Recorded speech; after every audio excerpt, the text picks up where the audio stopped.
ऐसा नहीं हमारे पास कुछ त्याग करने के लिए नहीं, अभी भी है। अब त्याग, सब कुछ त्याग कर दिया, लेकिन अभी भी हमारे पास इतनी सामग्री है, हम भी प्रतिदिन त्याग करते हैं। ज्ञान का दान देते रहते हैं, जो हमें मिला है गुरुओं से वो आपके लिए देते रहते हैं। और शास्त्र अभय देवैया ऐसा कहा, अभय दान तो प्रति समय देते रहते हैं मुनिराज। असंख्य जीवों के लिए, अनंत जीवों के लिए अभय दान हो रहा है, क्योंकि हिंसा का त्याग कर दिया है।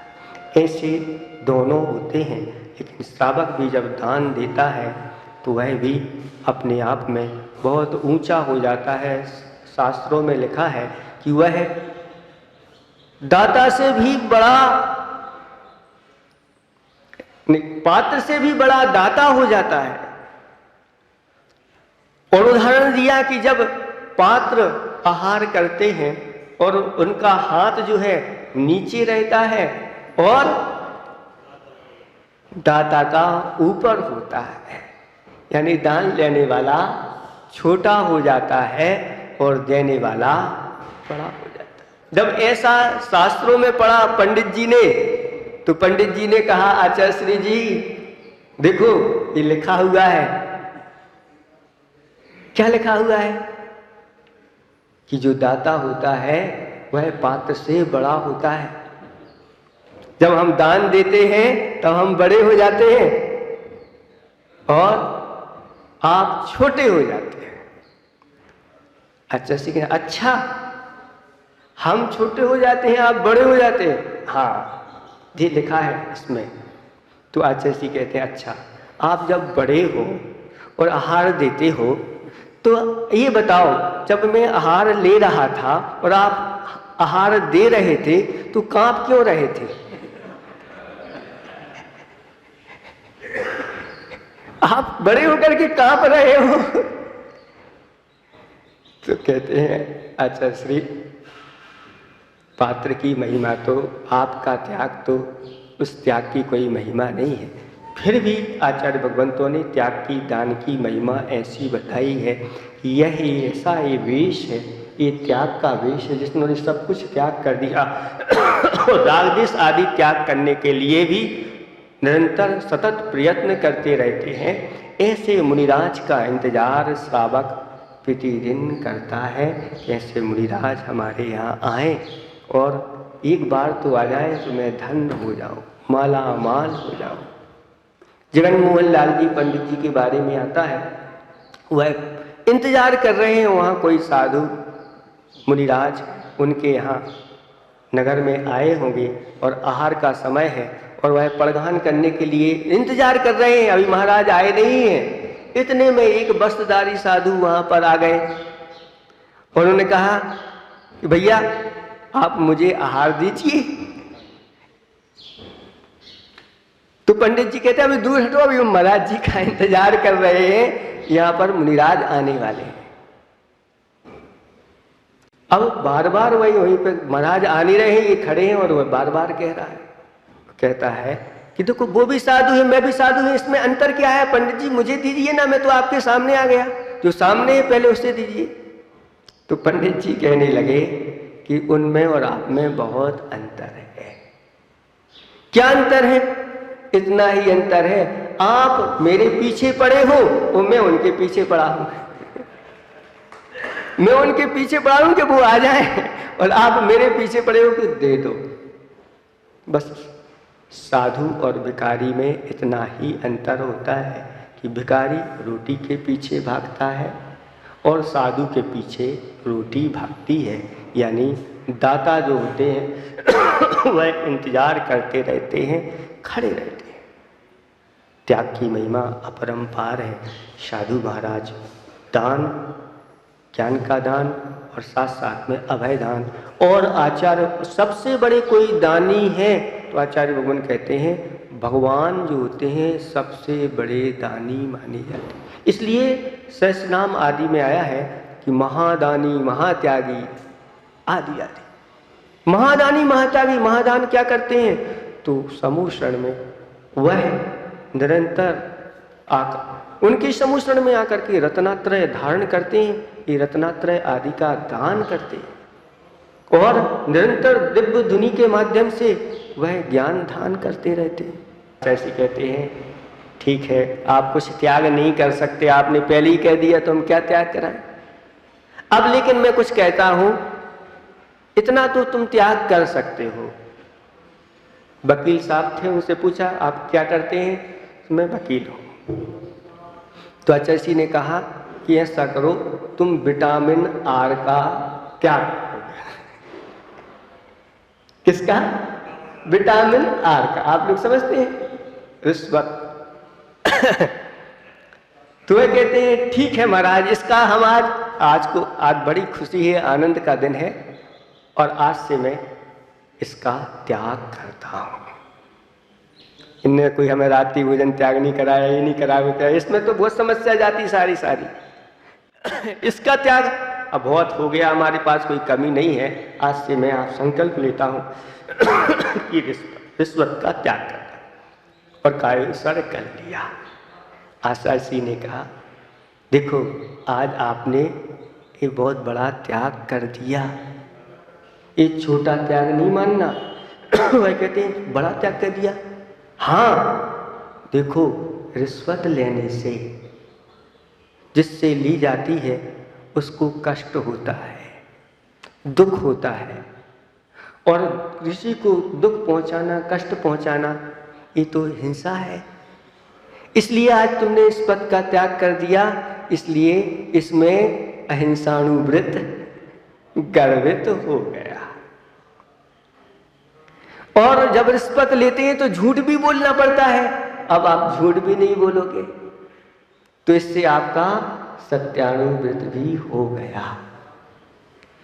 और रिश्वत लेना ये शासन के विरुद्ध है। तो आप त्याग कर दिया, यानी आपका अचौर्यानुवृत्त भी उसमें गर्वित हो गया। और जो रिश्वत लेते हैं इससे जो धन आता है उसके माध्यम से विष्णु में प्रवृत्ति होती है, इसलिए तुम्हारा शील भी पालन हो गया, ब्रह्मचर्यानुवृत्त भी हो जाए। और अब परिग्रह का भी आपकी एक सीमा हो जाएगी।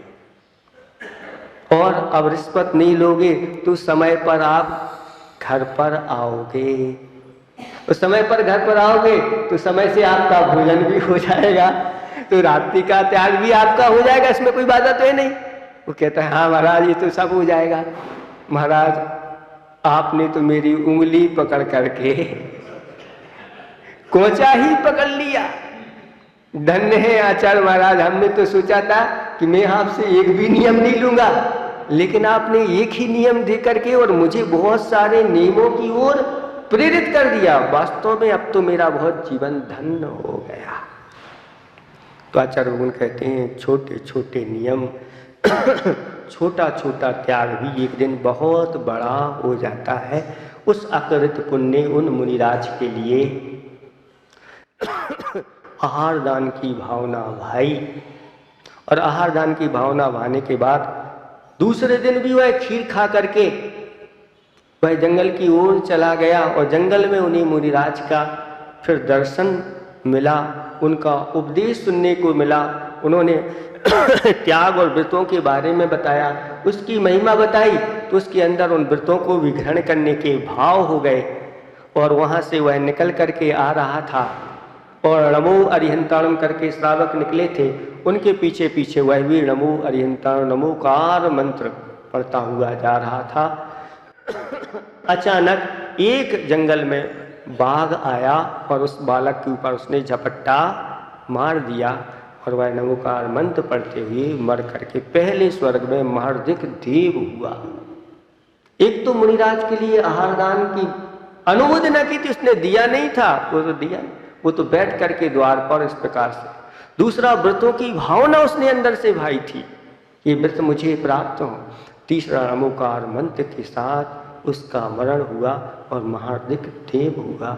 और वहाँ देवों के सुख भोग करके यहाँ पर वह धन्य कुमार हुआ। ऐसा धन्य कुमार मुनिराज ने ऐसे उत्तम क्षमा आदि 10 धर्मों को अपने जीवन में धारण किया और मुनि व्रत धारण करके सर्वार्थ सिद्धि में जाकर के उत्पन्न हुए हैं और वहाँ से आएंगे एक भाव धारण करके फिर मोक्ष को प्राप्त हो जाएंगे।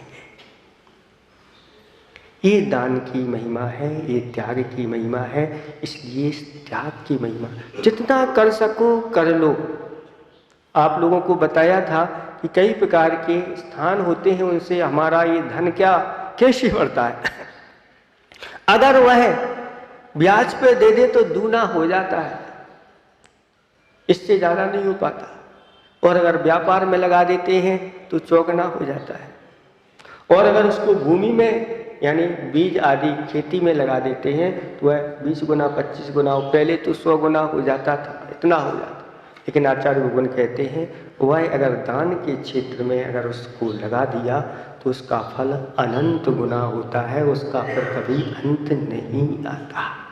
इसलिए कंजूसी आदि छोड़ करके और दान में प्रवृत्ति करो।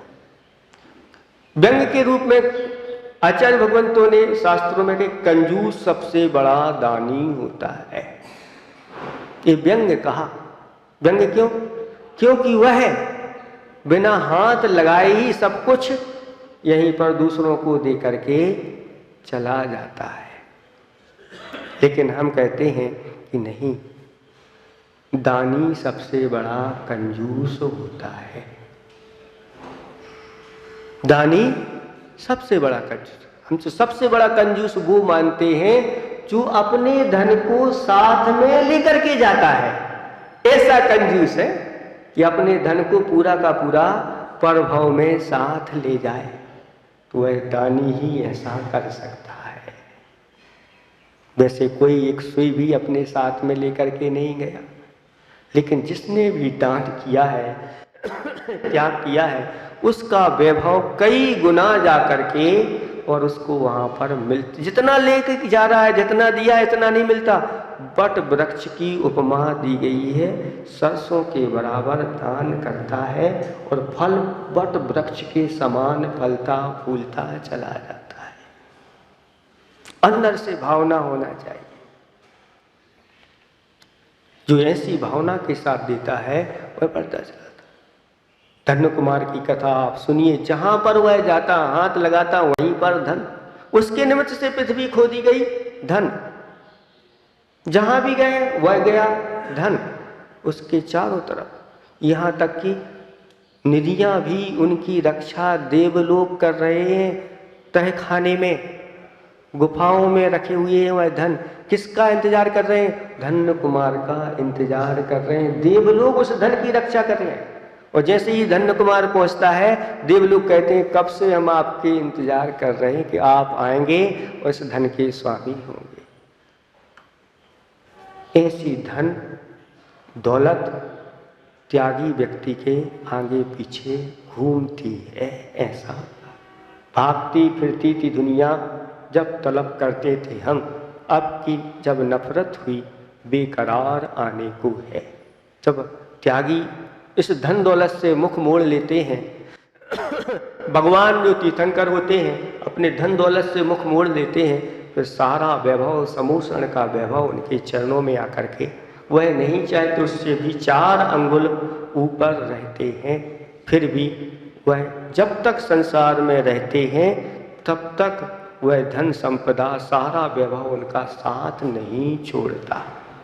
इसलिए छाया और माया ऐसी हैं जो इनके पीछे भागो तो ये आगे आगे भागती चली जाती है, और इनसे पीठ मोड़ लो तो ये पीछे हो जाती है। छाया को देख लेना आप, वो छाया अगर आगे पड़ रही है और आप आगे आगे जाओगे तो आगे आगे चली जाए, और आप अगर पीछे हो जाओ तो आपके पीछे पीछे आने लग जाए। ऐसे ही इस प्रकार से ये माया होती है। माया के पीछे भागोगे तो फिर वह भाग जाएगी, आपको छोड़ करके चली जाएगी।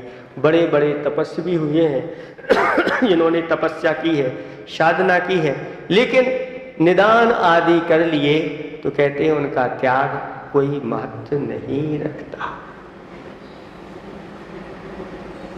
कहा है कि तपेश्वरी सुस्वर्गेश्वरी स्वर्गेश्वरी सो राजेश्वरी, राजेश्वरी सो भोगेश्वरी और भोगेश्वरी तो नरकेश्वरी। जाकर के नरक के स्वामी हो जाते हैं, ऐसे दशा हो जाती है। इसलिए आचार्य भगवंतों ने उत्तम त्याग रखा, यानी ख्याति पूजा लाभ आदि छोड़ करके राग देश मोह आदि का त्याग करना, साथ साथ में ज्ञान का दान करना, जीवों के लिए अभय दान देना। इस प्रकार से अगर साधु और श्रमण और श्रावक दोनों क्रियाएं करते हैं, आप लोग उस प्रकार का त्याग नहीं कर पा रहे जैसे श्रमण, लेकिन आप अगर दान करते हैं तो ये भी आपकी भूमिका के अनुसार कम नहीं है, बहुत बड़ा कार्य होता चला जाता है। इसलिए आज समय आपका हो गया है, इतना ही हम पर्याप्त समझते हैं। और आप कम से कम, जैसे महाराज ने कहा कि अपने जीवन का वर्गीकरण करना चाहिए, उसी प्रकार से आपको अपने धन का भी वर्गीकरण करना चाहिए। पहले से आचार्य भगवंतों ने कहा कि एक आपका व्रत है अतिथि संविभाग। अतिथि संविभाग का अर्थ होता है कि एक भाग अतिथि के लिए निकाल करके रखना। तो सिर्फ भोजन के लिए ही नहीं कहा गया है, आपने अपने धन को भी एक भाग इस सप्त क्षेत्रों में आप निकाल करके रखिए। एक भाग आप अपने माता पिता को दीजिए जो कमाया है, एक भाग अपने ऊपर खर्च करिए, अपनी पत्नी पर खर्च करिए, और एक भाग अपनी जो संतान है उसके ऊपर खर्च करिए, और एक भाग को अच्छी तरह से सप्त क्षेत्रों में निकाल करके दान करिए, जिसके माध्यम से आपका ये भाव और परभाव बहुत अच्छा बनेगा। फिर आपको इस प्रकार से कुछ करना नहीं पड़ेगा, आपको बिना किए ही सब कुछ मिलता है। दान का फल भोग भूमि में, वहाँ पर कल्प वृक्षों के माध्यम से, स्वर्गों में तो बस इच्छा करो सारी पूर्ति वहाँ भी होती चली जाती है। यहाँ भी आते हैं तो भी करने की आपको ज़रूरत नहीं होती। सब कुछ कल आपके लिए सुकमाल की कथा सुनाई थी और आज आपके लिए धन्य कुमार की सुनाई है।